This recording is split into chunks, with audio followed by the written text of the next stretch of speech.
Hi garden friends, it's great to see you. I'm Miss Maxine, your garden teacher, coming to you from my backyard. Today we're going to be talking about pollination, and then we're going to go on a pollinator scavenger hunt.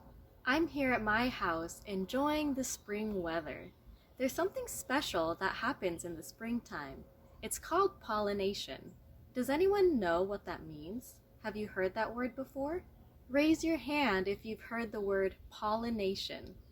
Flowers have something called pollen, which is that grainy, powdery yellow stuff that makes me sneeze a lot. When the pollen of one plant travels to another plant, it can get inside the flower and eventually turn into a fruit. From the fruit comes the seed, and from the seed you can grow more plants, or you can eat the fruit. So how does pollen get from one plant to the other? Say your answers in 3, 2, 1. Great answers! As some of you said, animals are one of the main ways that pollen can get from one plant to the other.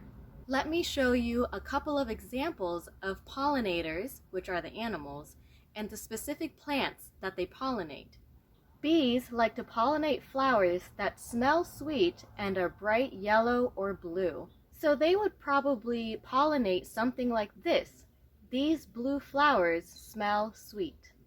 Birds, such as hummingbirds, like to pollinate flowers that are bright red or yellow and have a long tube-like shape. The flowers pollinated by birds tend to have very little scent. So hummingbirds would probably like to pollinate flowers like this. These flowers are red and have no scent. I'm gonna go on a walk around my neighborhood to find some pollinators and see if I can watch them in the process. I'm gonna be looking for a lot of blooming flowers and make sure that I find a spot where it's nice and sunny and warm. During this coronavirus time, I'm going to make sure that I stay 6 feet away from other people and wear a mask. If I find a pollinator, I'm going to watch quietly and calmly. Alright, so I'm in this beautiful pollinator habitat. There is a lot of variety of different flowers and different shapes, different colors, all different heights. Right here, you can see a little butterfly. And it's going from flower to flower, eating up on a lot of different things. I think I got a little too close though.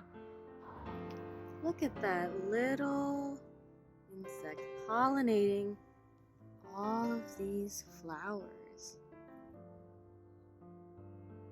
Every time it goes to a new flower, it's picking up pollen from that flower, and it transfers to other flowers that it's getting its pollen and nectar from.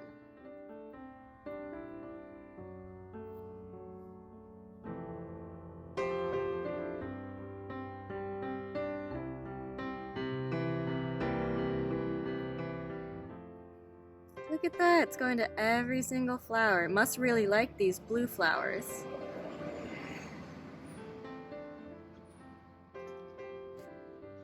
Slowly traveling all the way through the garden.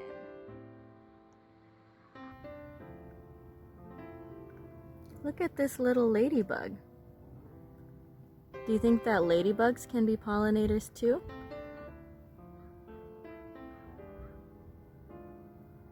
It's going on all of these flowers just like a bee was.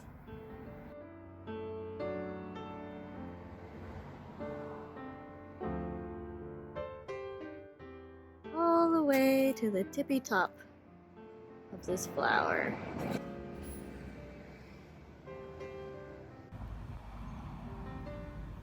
Look at how many pollinators this flower attracts. I see 3 different types of pollinators all gathering around one flower. So why is pollination so important? Without it, none of the plants that you saw would exist. They need pollination to reproduce, which means to create more plants. That's why it's important to protect and provide habitat for pollinators such as bees, birds, and butterflies. I have a garden challenge for you. Go on a walk around your neighborhood to find pollinators. How many pollinators do you see? Do any of the animals have pollen on their bodies? For an extra challenge, try to track one pollinator and see how many different flowers it flies to. Before you go, make sure you check in with an adult or go on a walk with them or someone who's older than you. Make sure to stay 6 feet away from other people and wear a mask. If you're observing a bee, make sure you stay a safe distance away from them and watch quietly and calmly.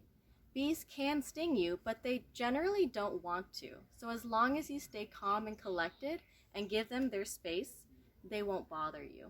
After your walk, draw a picture of a pollinator with a flower. Share your drawing with a teacher or someone at home. Thanks for watching, and I'll see you next time.